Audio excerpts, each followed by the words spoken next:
Nous sommes dans un domaine spirituel, il n'y a pas de barrière. Dieu nous donne des paroles concernant les personnes, qu'elles soient présentes ou ailleurs. Mais c'est une femme qui pleure beaucoup en ce moment.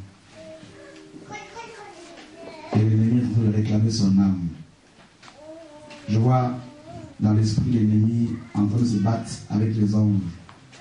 Mais parce que cette femme a la colère dans son cœur, souvent, elle est en train de donner, n'est-ce pas, à l'ennemi de l'avantage. Je veux revenir tout à l'heure pour elle, je veux l'inviter pour pouvoir prier pour elle. Donc si tu es là, ne pars pas. Il lui dit au verset 11, il l'écoutait attentivement, les Hébreux. Parce qu'à la base, c'était des Juifs. Il y a eu un mélange entre Juifs et les nations. Et ils ont été déconsidérés. Et puis cette ville a été bâtie par Omri, le père du roi Akab. C'était une ville montagneuse. Et puis son fils Akab, quand il va succéder à son père, il va faire une alliance mystique. Il va épouser la Jézabel, la princesse sidonienne. Elle était une grande sataniste. Donc cette ville de Samarie était basée sur la sorcellerie, la magie. Et voilà que longtemps après, Jésus-Christ, dans Jean 4, va rencontrer cette femme samaritaine. Et elle va être totalement changée, bouleversée par la puissance de Dieu. Et elle va repartir dans sa ville. Et tous les habitants de sa ville l'ont suivi par la suite. Par elle, les habitants de la Samarie avaient rencontré la parole de Dieu, reçu l'évangile. Mais la ville elle-même n'était pas encore nettoyée. Vous savez, si on vous sort d'un bocal, on vous lave et que si le bocal n'est pas nettoyé, quand on vous remet dedans, vous revenez comme avant. Alors, le Seigneur disait aux apôtres, par rapport aux Samaritains, il disait à la ville de la Samarie, levez les yeux, regardez, le champ déjà blanchi. Le temps de la moisson est arrivé. Mais n'avez pas saisi cette parole, la porte de cette parole prophétique. Après le réveil par la femme samaritaine, mes amis, comme la ville n'avait pas été nettoyée, après la femme samaritaine, Simon le magicien fut suscité par Satan. Et la Bible nous dit qu'il se donnait pour un personnage important par ses actes. Les gens étaient seulement étonnés, mais non guéris, ni délivrés, ni convertis. Et les gens disaient que cette puissance est véritable. Elle est de Dieu. On l'appelait même la grande. Et Simon était considéré par tout le monde, du plus petit au plus grand. Et parmi ces gens qui ont suivi, qui ont écouté Simon, il y avait les enfants de Dieu. Des élus, des gens qui étaient destinés au salut. Mais qui étaient dans l'aveuglement parce qu'il n'y avait pas encore l'église. Alléluia. Alléluia. Amen. Personne n'était là pour fermer l'entreprise de Simon le magicien. Il y avait des paralytiques, il y avait des boiteux, il y avait des aveugles, des lépreux, mais qui n'étaient pas consolés, ils étaient simplement étonnés. Nous n'avons plus besoin d'être étonnés. Nous voulons expérimenter. Nous voulons vivre. Nous voulons toucher. Comme l'église n'était pas là, il y avait le règne de Simon. Simon régnait. Alléluia. On dit bien du plus petit au plus grand.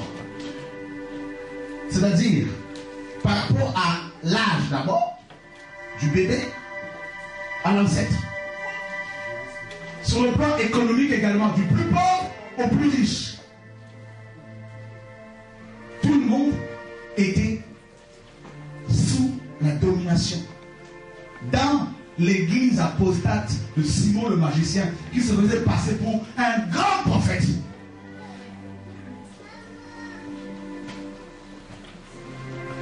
Où était l'église là? Samarie qui avait connu un grand réveil par la femme samaritaine. Mais où étaient ces hommes et ces femmes qui avaient reçu l'évangile? C'est parce qu'ils n'avaient pas vu les miracles par la femme samaritaine.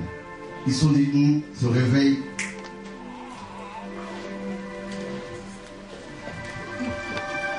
Satan, mes amis, là où Dieu agit, c'est là où Satan va venir pour agir. Samarie avait connu le réveil. Et Satan est venu par Simon pour asseoir l'apostasie. Il donnait aussi des prophéties, mais qui ne pouvaient pas se réaliser, mes amis. Alors, Dieu, dans son amour, va choisir un homme. Il n'était pas apôtre. Il n'était pas docteur. Il n'avait aucun diplôme théologique. Un simple diacre qui travaillait à la table, qui était en train de distribuer du pain, qui s'occupait des offrandes. Mais il n'y a pas de ministère pour s'occuper des offrandes. Ça, tout le monde peut le faire.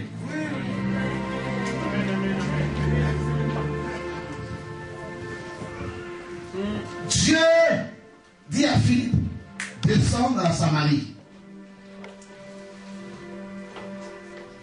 La Bible dit, quand Philippe est arrivé à Samarie, il y prêcha.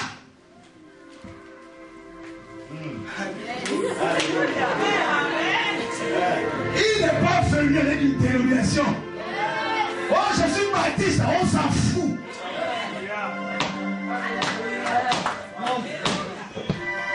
Oh, je suis pentecôtiste. Satan, il n'a pas peur de ce mot-là. Tous les ismes, là, c'est lui qui les a créés. Simon n'est pas venu pour dire non, je sors de l'école théologique de Nogent-sur-Marne. Satan lui dit, mais ce professeur inconverti me sert. Il n'a pas dit non, je viens prêcher un évangile congolais. Oh, je suis d'origine de Nantes. Satan, ça moque. Parce que le monde entier est sous sa puissance. Il n'est pas venu avec une soutane. Vous parlez de Rome, du Vatican, tout ça. Il y prêcha le Christ. Mes amis. My God. Où est l'église? Mes amis, il dit l'église existe parce que Dieu existe. Amen. Donc, si l'on veut voir l'église, il faut qu'on voit d'abord l'époux. C'est lui la fondation. Amen. Il a prêché le royaume de Dieu. Et la Bible dit, vous savez, quand on prêche ce nom-là, la Bible dit que tous les Samaritains étaient attentifs à ce que Philippe disait. Ils ne sont pas arrêtés seulement la prédication, parce que une prédication non accompagnée est morte. Il accompagnait sa parole par les signes et les miracles. Mes amis, dans nos églises, dans nos bâtiments d'église, il y a trop de possédés. Trop de démons. De plus en plus, Dieu nous montre ça. Les démons, c'est grave. Il y prêcha le Christ.